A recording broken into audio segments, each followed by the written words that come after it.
Well, everyone's trying to find their way to support the real heroes.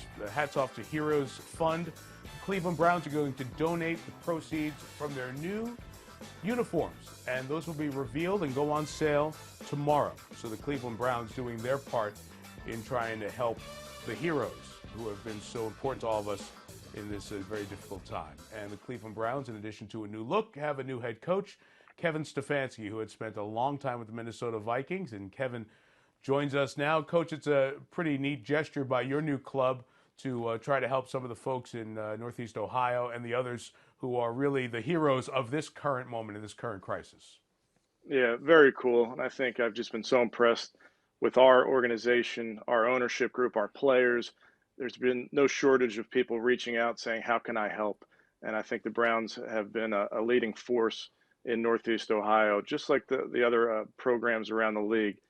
Just really impressive to see. Coach, you get a gig like this. I mean, you've waited a long time. You almost got the Browns job last time around when you interviewed. This year you get it. And here you are now with all these plans, and you can't do a lot of what you'd like to do. How are you trying to adjust to this really, really odd situation? Yeah, I mean, you said it, Mike. We had plans. We had mapped it out and exactly how it was going to go. And then it changes. And that's the great message for our players, for our coaches, that you're in a game and all of a sudden that game plan's not working. So go to the next one. So just like you're able to do this show via FaceTime and I'm joining you from my home, I just think you got to find a way. So this is the fun part for us. And luckily I'm surrounded by a bunch of really good coaches, a bunch of really good people in our building. And we're going to find a way to attack this offseason. Most people in the NFL who are one step away from a head coaching job have lived a bit of a nomadic existence and moved around. You were in Minnesota for a long time, and I understand that you have two young boys under the age of 10, and you guys sat down last night and watched a game that you were in the Metrodome for, and I was there too calling the game. Yeah. Brett Favre going against the Green Bay Packers for the very first time. What was the reaction of your sons watching that game? Well, that was surreal. So it was my two boys who are 10 and almost 8, my daughter who's 5. I have to mention her, Okay. Mike, you know that. Okay. But it was Absolutely. surreal. They were seeing Daddy without a beard. That kind of blew their mind. But it was fun for me to kind of share some of those experiences. My 10-year-old even said, he goes, Antoine Winfield, just like the player from the Minnesota Golden Gophers. I said, yeah, that's his dad. But it was just really cool to watch. And what I remember about that night, you talk about a building that's electric. I will never forget the feeling during that pregame warm-up. There was a buzz in the air as Brett took the field and as our players warmed up. And that was a special night, and it was fun to relive it last night in my living room with you and Coach Gruden and Jaws.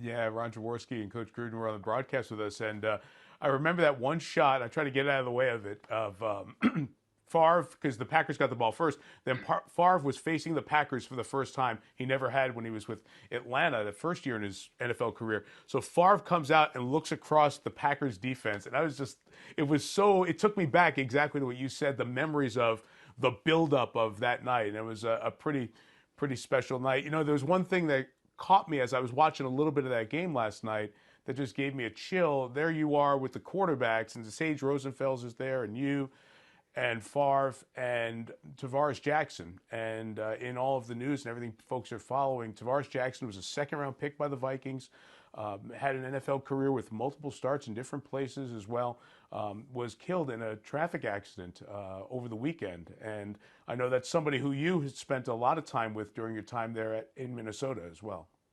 Yeah, a special guy, universally beloved by his teammates. I mean, his teammates love Tavares, or T-Jack as they call him. I have a heavy heart thinking about his family, really just getting to know Tavares, the person, the player, seeing his growth was incredible. I was a young coach in that meeting room, like you mentioned. You had Brett Favre, Sage Rosenfels, Tavares Jackson, Kevin Rogers was our position coach at quarterbacks, and here I am, a very green quality control coach. But just to learn from each one of those guys, and Tavares was a very special part of that. And you watch that game even, some of the things that happened and the success we had. While Tavares wasn't playing, I can promise you he had a big impact during the week, during the game planning portion of it. And again, just in terms of morale, nobody was better liked than Tavares Jackson. Yeah, one of the nice guys who we've run across in the league. It's a painful time, and even that on top of it really stings. Your dad is an NBA executive. He's an executive assistant with the Detroit Pistons, Ed Stefanski, around the league for a long time. So as you get ready for your first draft as a head coach, any lessons of watching Dad prepare for or be involved with drafts over the years that you can find something, although sports are different, that may transfer over to how you're going to handle your role on draft night? Well, he's giving me a lot of free advice, as you can imagine, and it's taking all of my power. He wants Andrew Berry's cell phone number so badly, and I will not relent. He won't get AB's number because he's got a lot of advice. He's got a lot of ideas of who we should draft. It would make a lot of sense. He's been on the other side of that plenty of times before. Obviously, there's Baker Mayfield, Odell Beckham Jr., a lot of offensive talent there in Cleveland. I'm just scratching the surface with the names for the purpose of time. What do you envision this Cleveland offense looking like when you get on the field, hopefully in the fall? Yeah, I'm looking forward to getting our guys together, teaching a new system. I think we have a lot of players that have different skill sets. So it's intriguing to us as a staff as we sit down. We see players at multiple positions because we want to be a multiple and versatile offense. We don't want to hang our hat and say, hey, we're only going to run it, or we're only going to pass it, or we're only going to be out of this personnel. We want to be multiple and make sure we attack the defense in a bunch of different ways. So some of the guys you mentioned there just give us a chance. I'm excited to get to work with them so we can kind of put them in different spots in the formation, ask them to kind of do some things that really they're able to do at a high level. And some of the guys we were able to add this offseason, just adding to the group of players that I think will have a versatile attack and something that certainly will play to the advantage of our quarterback. And I've only got 45 seconds, but I want to squeeze this one in. You talked about new system. The league came out with some parameters for how the offseason program can go digitally and electronically. Are you close to mapping out a way to get everybody as up to speed as possible without being all together to teach a new offense? Yes, we're, again, credit to our IT department, our video department, our coaches. We're full steam ahead. We're ready to attack this thing. We have a plan. Now that we have the guideline and the parameters from the league, like you mentioned, now we can exactly map out how we want to do this. But we're pretty tech savvy. Our players, as you can imagine, are pretty tech savvy. So we'll definitely be able to do this. And I was part of that lockout year where you had no meetings. You had no interaction with the players. So right. All of this, I think we can really use this to our advantage so that when we do get in the building together, we can really hit the ground running.